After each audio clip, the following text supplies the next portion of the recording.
The wind came first, howling down from the canyon like a wounded wolf.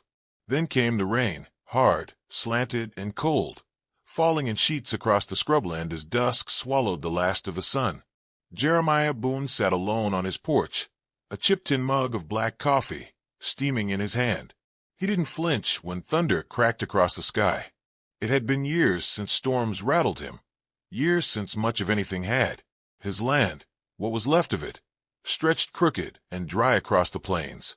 The fences leaned, the cattle were gone, and the barn's western wall had collapsed last spring. Still Boone stayed. Maybe because leaving meant remembering. Maybe because dying quietly felt more honest on the land where he'd once loved and lost. That night, the storm was loud enough to bury most sounds, but not the cry. It was faint, barely more than a whisper, but sharp, piercing through the wind like the last gasp of something alive and terrified.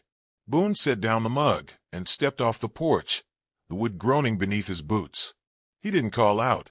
Talking to shadows wasn't his habit. He just followed the sound, lantern in hand, rifle slung over his shoulder, more from routine than fear. Half a mile down the old wagon trail, the mud had pooled into black sludge where the road dipped. There, sprawled like a broken doll tossed from a cart, lay the girl. She couldn't have been more than 16, maybe younger. Her dress, once pale blue, was now torn and soaked, clinging to her like a second skin. Her bare feet were cut, her hands blistered and raw. Her face was swollen on one side, crusted with dried blood. Boone stood over her for a long moment, the rain streaking his gray beard and dripping from the brim of his hat. "Damn fools," he muttered. "Left you to the buzzards." She stirred, a low groan escaping her lips. Her eyes fluttered but didn't open.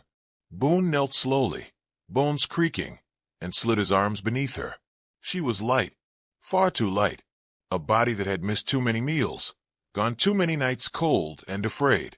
He carried her back to the house in silence, feeling her shallow breath against his chest, wondering not who she was, but why someone would throw away something so fragile and still fighting to live.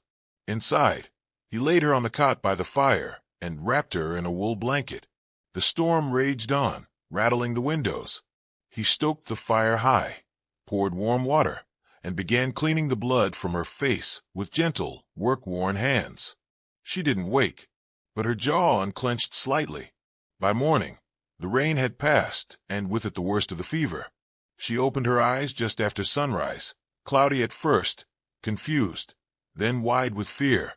She tried to sit up, gasped, and shrank away from him. Boone raised a hand slowly. "You're safe.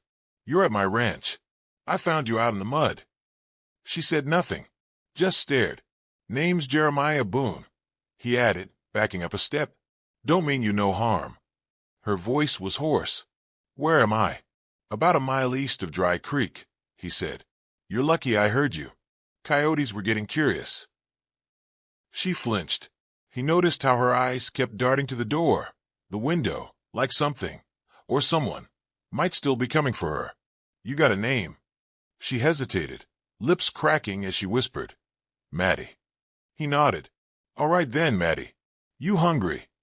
She was, though she tried to hide it. Her eyes betrayed her the moment he brought a bowl of oats and a thick slice of cornbread. She ate slow at first, as if it might vanish, then faster, like her body feared this might be her last meal. Boone didn't watch her eat. He busied himself near the fire, giving her space. When she finished, she curled back into the blanket. Her eyes never fully left him, not out of trust, but calculation, studying him the way a stray dog watches a hand holding food, unsure if it might turn to strike. That afternoon, she tried to stand. Boone stopped her with a shake of his head.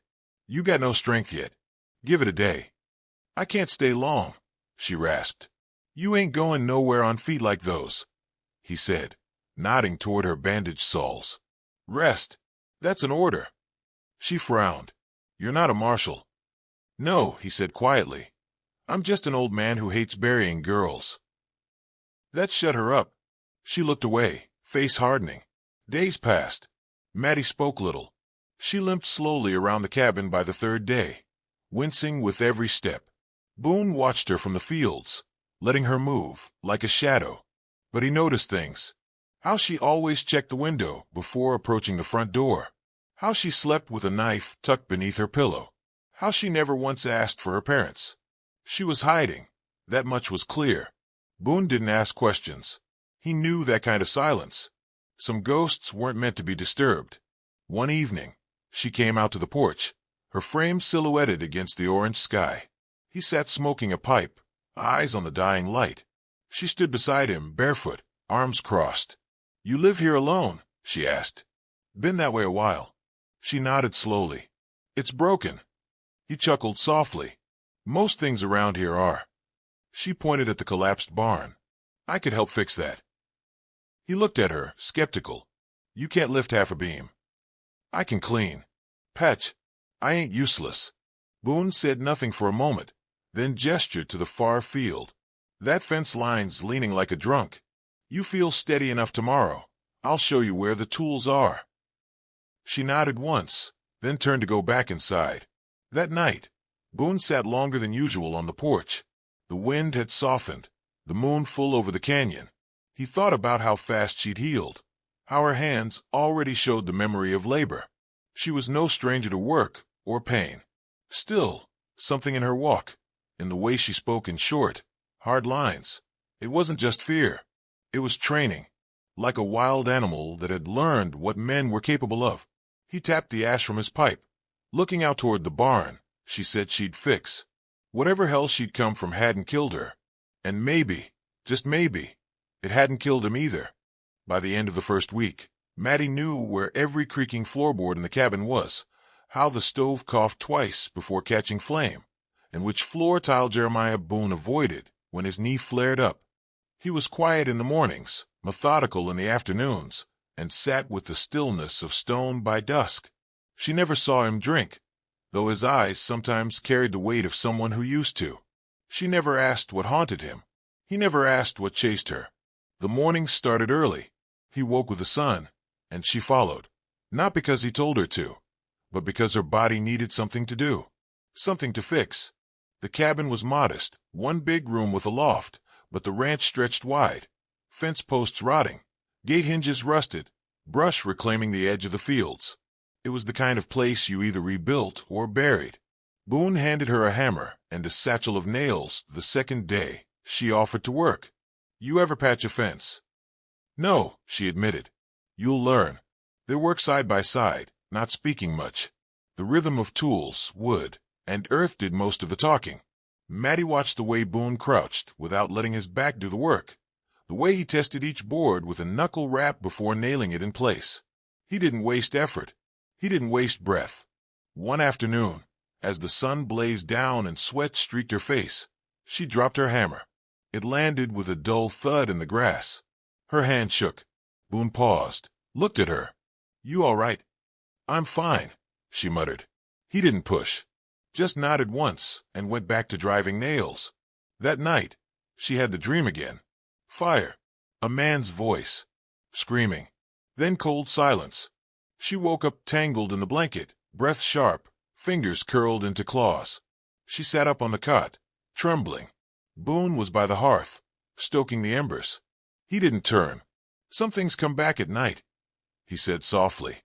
"Harder to keep him out in the dark." She didn't respond, but when he returned to his seat on the porch, she followed and sat nearby, hugging her knees. After a while, she whispered, "They burned the farm. My family's. I was the only one who got away." Boone didn't move. "You know who did it?" She nodded. 3 of them. Rode in one night, just before spring. Asked for food first, then gold. Then Pa told them no. Her jaw clenched. They laughed. "Shot my brother first. Tied Ma to the fence and made me watch." Boone's face was stone. "They were drunk," she continued. "One of them had this scar, right across his throat. Looked like someone tried to cut it clean through, but didn't finish the job." Boone stared out into the dark. "You remember names?" She shook her head. "Only one. They called him Lyle." The name hung between them like smoke. Boone rose, walked to the edge of the porch, and looked up at the stars. "I knew a Lyle once. Mean drunk. Rode with the Carrion Ridge gang back in the war years. Last I heard, he'd holed up somewhere near Red Rock, running guns and girls. That was years back. I want to find them, she said. You will, Boone replied, but not like this. I'm not weak. No, he said. You're angry. That's not the same thing. The next morning, Boone handed her a rifle. It's old, he said, but it hit straight. Maddie took it, hand steady. Why now? Because knowing how to fix fences ain't enough. You'll need to know how to protect them too. They started with targets, bottles on fence posts, tin plates nailed to trees. Boone taught her to breathe steady, to squeeze instead of pull, to shoot between heartbeats. She learned fast. The first few shots were wild. By the third day, she could hit a bottle at 30 paces. You've done this before, he said. Maddie looked at him, then away. Pa taught me some. Before the war took him away. Ma taught me how to be small, how to hide. Boone nodded, saying nothing more. As weeks passed, the land began to change. Grass grew where dust once ruled. The garden sprouted crooked but green. The barn stood upright again, patched with mismatched boards and stubborn sweat. Boone began to speak more, mostly stories, about cattle drives, the way the canyon used to flood when spring came early, the year a preacher tried to sell salvation and got run out by a pack of feral dogs. Maddie laughed once, just once, but Boone heard it. He didn't turn or say a word, but something in his shoulder softened. Then came the tracks. Boone spotted them early, fresh horse prints near the south line, just off the trail. He showed them to her with a quiet gesture. Riders. 2, he said. Maybe 3. Could be drifters. Could be scouts. For Lyle. Boone didn't answer. That night, he checked the rifle locks, set a second lantern in the barn. He didn't sleep, just sat by the window, watching the moonlight shift across the floor. In the morning, Maddie found him sharpening a Bowie knife. They're close, he said. Won't be long now. I want to stay. I know. She helped him dig a shallow trench near the eastern field, where the land dipped just enough to hide a man. They placed a few old crates there, stacked as if by chance, but each filled with spare cartridges. Boone walked her through the plan. If they came from the west, wait until they passed the tree line. If from the ridge, keep low. Wait for the second rider before firing. No warning shots. No talking. Only fools talk when their life's in the balance, he said. Maddie nodded. That night, a dry wind blew in from the south. Dust danced in swirls across the porch. Boone sat with the rifle across his lap. Maddie crouched just behind the doorframe, her fingers wrapped tight around the stock of her own weapon. They waited.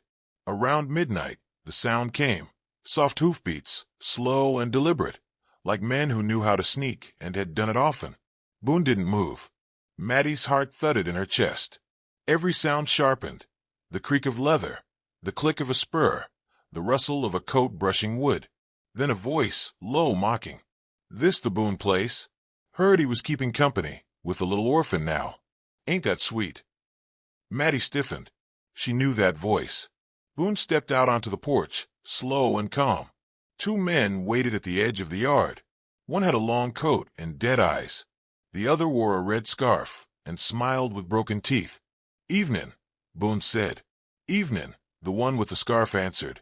We're looking for someone. Thought she might have passed this way. Boone lit his pipe. Don't see many folks these days. You sure she came this far? Oh, I'm sure, said the man. She's got this look, like fire don't scare her no more. Boone exhaled smoke. Shame. Fire's the one thing that should scare everyone.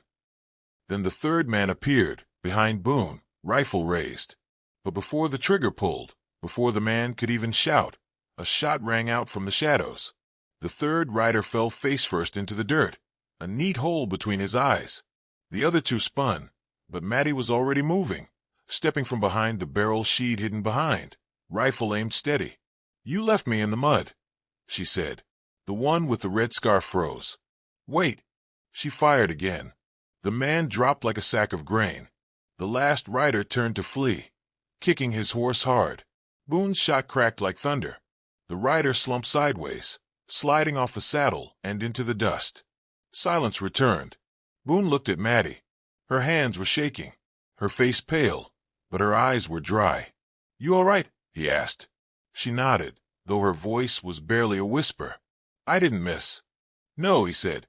"You didn't." By the time the snow began to dust the ridgelines, the graves behind the barn had settled like old regrets. 3 wooden crosses, plain and uncarved, leaned gently in the wind. Boone never marked them with names. He said the land knew what lay under it, and that was enough. Mattie spoke less after that night, not out of fear, but because something deeper had shifted. Some weight had been dropped from her shoulders, only to be replaced with something heavier. She still woke before sunrise, still patched fences, still cooked over the iron stove, like nothing had changed. But Boone saw it, the way she stared too long at the hills, the way her fingers ran over the rifle stock when she thought no one was looking. Then, one morning, a rider came down the south trail, alone, hard-paced, wearing a military jacket too clean for a man out west. Boone met him halfway with a hand on his sidearm. Mattie stayed near the window, rifle ready. The rider dismounted and tipped his hat. "Name's Clancy," he said. "US Marshal out of El Paso." Boone didn't move. "That's so." Clancy nodded. "I'm looking for a girl. Name might be Mattie Gray. Young. Blonde. Scar above her left eye." Boone's jaw tightened. "What for?" "She's wanted as a witness," the marshal said, voice even. "A gang out of Carrion Ridge hit a homestead 3 months back. Whole family dead. Except the girl. She vanished." He looked up at Boone. "We need her. She saw who did it. Names, faces. She can help hang the rest of them." Boone's eyes flicked to the cabin. "How many left?" Clancy's lips thinned. 5. Mean ones. Word is, they've been quiet since Red Rock. But quiet gang just means they're planning something. Boone thought for a long moment. Then he nodded slowly. "I'll send her with you in the morning." Clancy looked like he wanted to argue, but Boone had already turned away. Inside the cabin, Mattie stood by the hearth, arms folded. "You're not really sending me, are you?" "No," Boone said, "but I needed to know if the law was watching. Now I do. So what do we do?" "We make ready." The storm came before dawn. Not rain, but noise, gunfire, hooves, curses in the dark. The Carrion Ridge gang didn't knock. Boone had guessed right. The marshal hadn't ridden alone. The gang had watched him, used him. The moment he reached Boone's land, they knew where to go.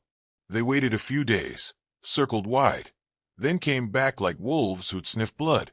They came in hard, fast. 5 riders from the North Trail, 2 more from the trees. Boone and Mattie were already moving before the first shot hit the gate. He tossed her the carbine and ducked behind the split log wall. "East line first," he shouted. "They'll try to draw us out."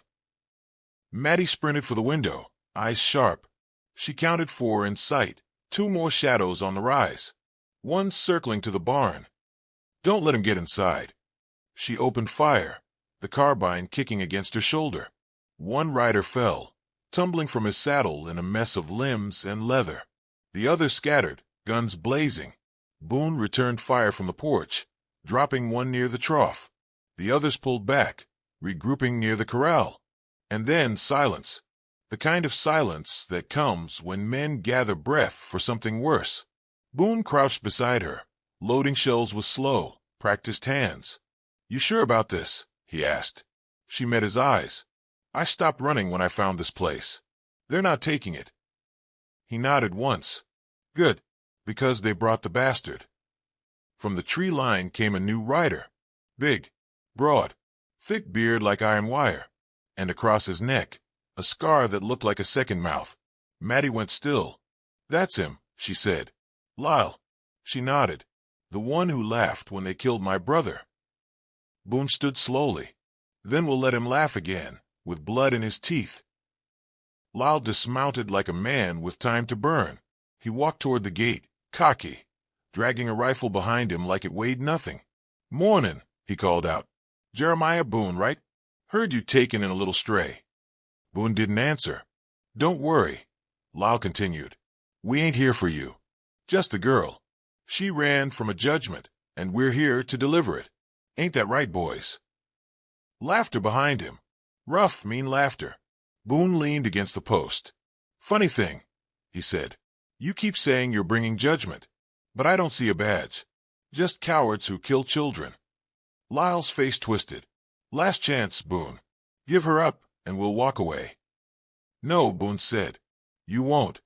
Lyle raised his rifle, but Maddie was already moving. She darted out from behind the house, took a knee, and fired twice. The first shot missed. The second didn't. One of Lyle's men dropped with a howl, his leg shattered. Lyle spun toward her. "There you are." But Boone stepped out then, calm and straight-backed, shotgun raised. "You ever wonder," he said, "why I never came looking for you after the war?" Lyle sneered. "You went soft, Boone. Became a ghost." "No," Boone said. "I was waiting for this." He fired. The blast ripped through the gate, sent Lyle stumbling back. He wasn't dead. Boone had aimed low, but he was bleeding now, crawling behind a stump. Gunfire exploded again. Dust and splinters filled the air. One of the outlaws caught Maddie's arm, slicing a red line across her sleeve. She bit down a scream, fired back, and clipped his shoulder. Boone reloaded slow, steady. Another man went down, clutching his gut. Then came the last two, rushing in from the west, desperate now, reckless.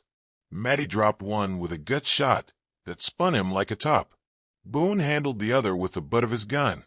Close range, brutal, quick. All that remained was Lyle. He staggered upright, limping toward his horse. "You ain't worth it, Boone," he screamed. "She ain't worth it. This land's cursed, and you know it." Boone walked toward him, unhurried. Maddie followed, rifle ready. Lyle turned, gun shaking in his hand. "You let her shoot me," he said. "You let her." "She earned it," Boone said. Lyle raised the pistol, and Maddie stepped in front of Boone. The shot rang out, but she didn't fall. She stood firm, the bullet whistling past her shoulder, too far left. She fired once. Just once. Lyle dropped. Silence returned. This time it stayed. Boone lowered his shotgun, looked at her. "You all right?" he asked. Maddie wiped blood from her arm. "Yeah," she said. "I think I am." He nodded. "Then we rebuild. Again." She looked down at Lyle's body, then at the hills. "No," she said. "This time we build it better." The wind had turned warm again, just a trace of spring in it, like the earth was exhaling after holding its breath through the long winter. Grass was coming back in patches between the rocks, and Boone's cattle, what few were left, had started to fatten up. The ranch still bore its scars, but it stood. The front gate hung straight again. The porch didn't creak when you stepped on it. Maddie had even nailed a horseshoe over the barn door. Not for luck, she didn't believe in that, but as a marker, like a flag raised after battle. She kept mostly to herself in the weeks that followed. Fixed what needed fixing, spoke when it mattered. Her arm healed, though she didn't with a sling Boone offered. Said it reminded her too much of the past. Boone didn't press. He'd seen soldiers do the same.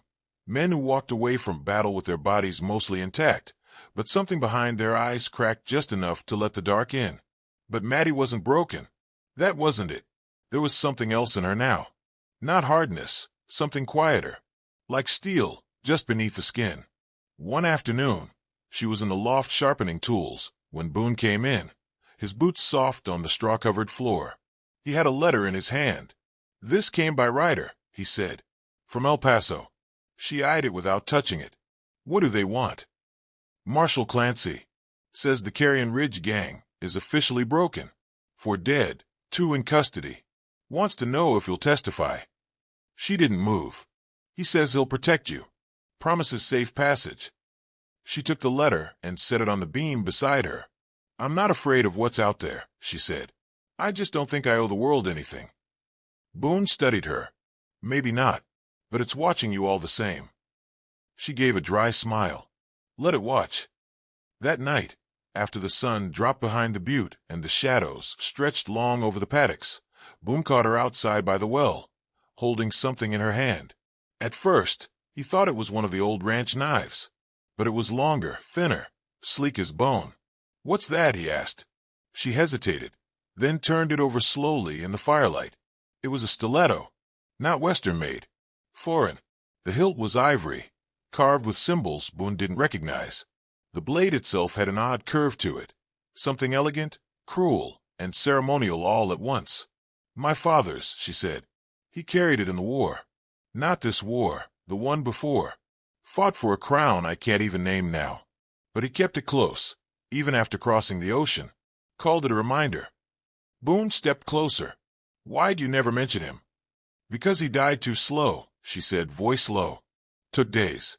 Watching the men who killed my mother laughing. Then they put this blade in the dirt beside him. Like a joke. I dug it out after they left." Boone looked at her, really looked. The scar above her eye, the steadiness in her hands, the way she always faced the wind, never away from it. "You weren't just some farm girl," he said. "Were you?" She met his gaze. "I was for a time, but not at the end." "You tracked them, from the ridge to my ranch." "I did. And you didn't come here by accident." She held up the knife. "I came to kill them all, but I didn't know I'd end up staying." The confession settled over them like dust. Boone didn't speak. Didn't need to. There was no judgment in his eyes. Just understanding, maybe a touch of sorrow. Maddie slid the knife back into its sheath. "I'm not proud of what I became, but I survived, and I kept my promise." "To who?" "To my little brother," she said. "He hid under the floorboards that night. I told him I'd be right back." Boone felt the crack in his chest widen a little more. "So what now?" he asked. She looked out over the fields. "Now I wait. When the last of them hang, I'll bury this blade and be done with it." He nodded. "You earned that peace." But peace didn't come fast. A week later, word spread that Marshal Clancy had been shot outside Las Cruces. Ambushed. The 2 outlaws in his custody were missing. Just like that, the fire flared up again, burning back across the plains.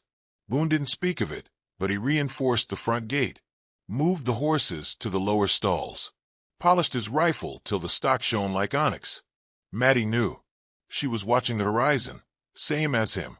One dusk, she came to him with a single question. "Do you trust me to end this?" He nodded. No hesitation. She left before dawn. She didn't say where she was going. Didn't have to. It took 3 days before the man came riding up the valley, alone, dust-covered, bleeding from the shoulder. Boone met him in silence. The man coughed and handed over a folded scrap of parchment. "She said to give you this." Boone opened it. The words were scrawled in a hand that had seen too much. "Last 2 are gone. Blades buried. I'm coming home." Boone exhaled. Deep. Slow. Then he burned the note. She returned a day later, walking up the trail on foot, hat low, sun at her back. Boone met her halfway. Didn't speak.